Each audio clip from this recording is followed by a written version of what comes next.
The engine dies at 3:42 in the morning.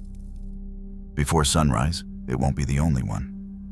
Across the country, headlights gather outside gas stations in the dark. Lines stretch past corners, down residential streets, around entire blocks. 10 gallons per car. Odd numbers today, even tomorrow. What begins as a quiet wait becomes a daily ritual. Prices climb. Flights disappear from departure boards. Produce arrives late. Commutes are recalculated. Sunday drives vanish without announcement. In a nation built on miles, freedom was suddenly counted in gallons. Engines idle in the half-light, headlights fixed on closed station doors. By 4 in the morning, the line is already 3 blocks long, silent except for the low rumble of motors and the shuffle of feet on pavement. Some drivers bring folding chairs or thermoses. Others stand with arms crossed, watching for the first sign of movement behind the glass. In neighborhoods across the country, handwritten rosters circulate. Names penciled in next to times, each slot a claim on a scarce resource. The Washington Post prints stories of families taking turns at the wheel. A father replaced by his daughter at dawn. A neighbor knocking to signal it's finally their hour. The routine becomes methodical.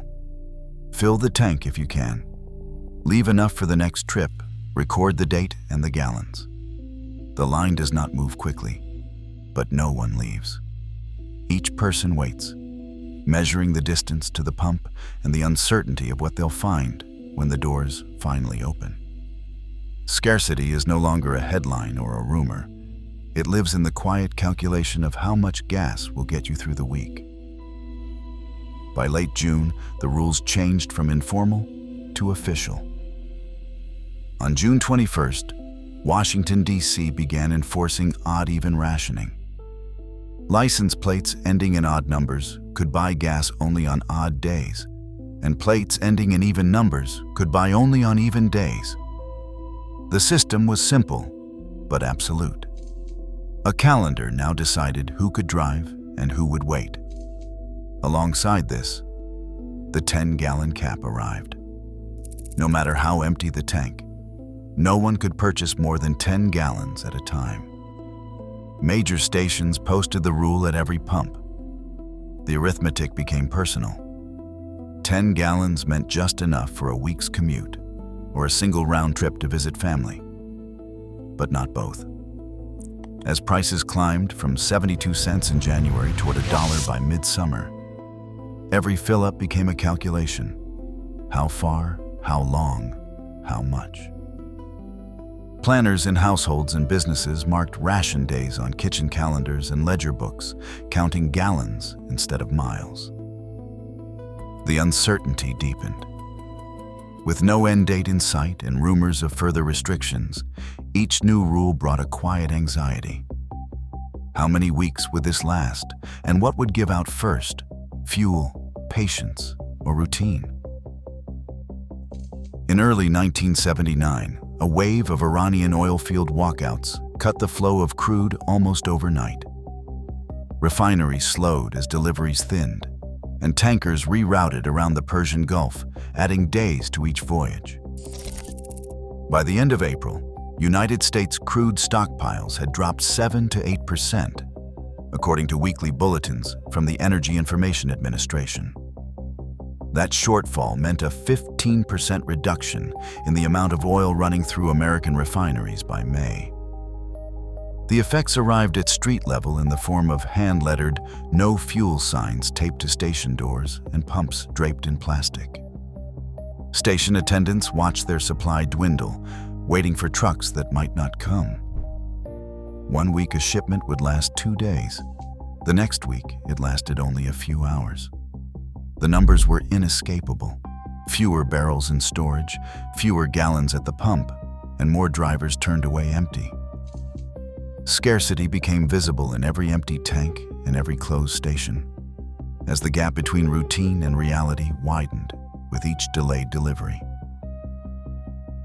A new kind of scarcity began to take hold, one driven not just by supply, but by fear. As lines lengthened and rules tightened, rumors traveled faster than delivery trucks. Call-in shows filled the air with speculation. Some warned that the government would soon ration by the gallon. Others claimed black market fuel was already circulating in back alleys. Each story, whether true or not, sent more people searching for ways to store what they could. Hardware stores ran out of 5-gallon cans. In some neighborhoods, garages and basements turned into makeshift fuel depots. Rows of red and metal containers lined up against the wall. Official warnings followed quickly. Local fire marshals issued bulletins, their voices flat and direct. Gasoline vapors could ignite without warning, and anyone caught storing fuel illegally faced a $500 fine. OSHA flyers appeared at stations and on community boards, listing the dangers of indoor storage and the need for ventilation. But the warnings did little to slow the hoarding.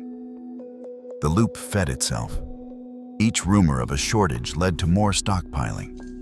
Each full can in a garage was one less gallon at the pump. The shortage was no longer just about oil fields or tanker routes. It was multiplying, one anxious household at a time. Freight trucks sat motionless at fuel stops, engines ticking over as drivers waited for their allotted gallons. Each rig carried less than half its usual load, and refrigerated trailers idled for hours to keep milk and produce from spoiling. Delivery logs showed a 12% increase in transit times for perishables, with some routes delayed by days.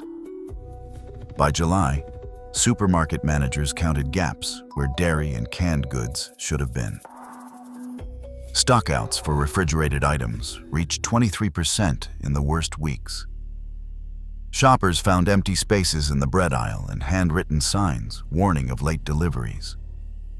On the highways, truckers rationed fuel by the mile, sometimes forced to sleep in their cabs while waiting for the next shipment to arrive. Airlines faced their own reckoning as jet fuel costs jumped 30%. Major carriers announced cuts to dozens of flights, especially on less profitable routes. Departure boards listed more cancellations than usual, and travelers scrambled to rebook or switch to rail and bus. At the same time, inflation surged past 13%, eating away at household budgets. Small businesses postponed deliveries, families skipped weekend trips, and rumors about new restrictions spread from gas lines to grocery stores. Each week stretched the uncertainty further, tightening routines and sharpening the sense that what had once been automatic, moving goods, flying home, stocking the fridge, now depended on a supply chain under visible strain. On July 15, 1979, living rooms filled with the blue glow of televisions as President Carter addressed the nation. He spoke of a crisis of confidence, urging Americans to cut back, conserve, and reconsider what had once been routine. The president called for smaller cars, shared rides, and thermostats turned down, framing the shortage not just as a matter of supply, but as a test of national resolve. Yet outside those living rooms, the lines at gas stations remained. The next morning, drivers still counted the cars ahead and measured their days by the distance to the pump. Carter's appeal landed in a country already deep into improvisation, where each household had learned to ration on its own terms. In the week following the speech, Gallup recorded a drop in public confidence from 55% to 48%, as the uncertainty of how long the crisis might last set in. For many, the speech became another event to mark on the calendar. But the daily calculations continued. How many gallons? How many miles? How many more weeks? Across the country, everyday life drew tighter as each household measured freedom in gallons.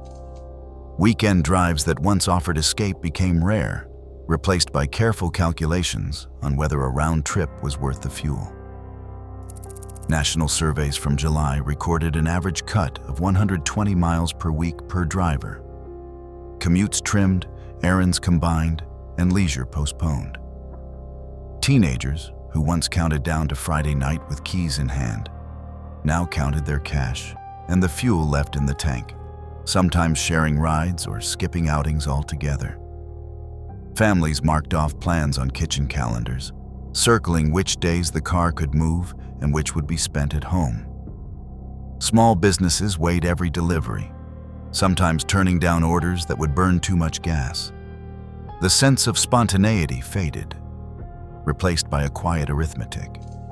Each decision, drive or wait, visit or call, became a negotiation with the unknown, as no one could say how many more weeks the shortage would last. By late summer, the lines at many stations began to thin. But the sense of easy abundance did not return. Filling up no longer meant a full tank without worry, and habits built during the shortage persisted. Families who once favored big sedans now compared window stickers for miles per gallon. Sales of compact imports like the Toyota Corolla and Honda Civic rose by 28% between 1978 and 1980, as buyers traded size for efficiency. The Environmental Protection Agency raised the fuel economy target to 20 miles per gallon for 1980 model year cars, and manufacturers adjusted their lineups to meet the new rule. In suburban neighborhoods, a family's new compact car sat next to the old station wagon, a sign that travel would remain calculated, not assumed. The routines of rationing faded slowly, but the memory of limitation lingered in every decision about when and how far to drive. Scarcity once felt distant, until it redefined the ordinary. Even now, a single disruption can ripple through commutes, shelves, and routines shaped by assumed abundance. Fragility remains built into the system. The next shortage may not warn us with lines. Thanks for watching. Share your thoughts below.